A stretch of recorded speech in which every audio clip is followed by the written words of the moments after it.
চলে আসলাম আবারও তোমাদের সামনে। সবাই কেমন আছো একটু কমেন্ট করে বলবে।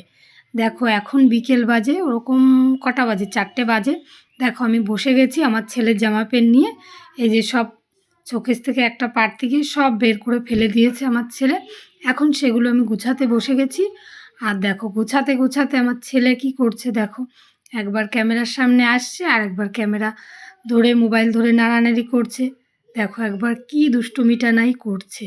তার ফাঁকেও আমাকে একটু গুছিয়ে দিচ্ছিল, বলছে মা এটা করে দেবো ওটা করে দেবো।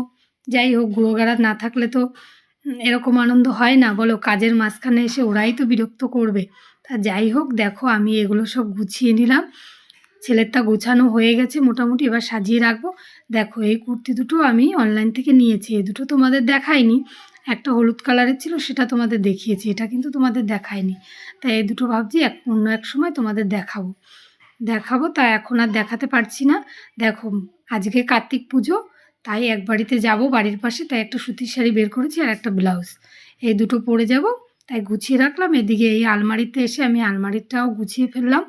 দেখো এখানে সব আমার সুতির শাড়ি রেখেছি, তার পাশে রেখেছি সব তোলা শাড়ি, তারপরে রেখেছি সব জামদানি শাড়ি, নাইটি, আর নিচে রেখেছি কিছু চুড়িদার আর ওর বাবার কয়েকটা জামা প্যান্ট, আর এখানে রেখেছি সব সায়া আর ব্লাউজ, আর ওই দিকটায় রেখেছি সব বেড কাভার। তারপরে দেখো সন্ধ্যা হয়ে গেছে, আমার সন্ধ্যা দেওয়া হয়ে গেছে, আমি এখন চা খাবো। তোমরাও সবাই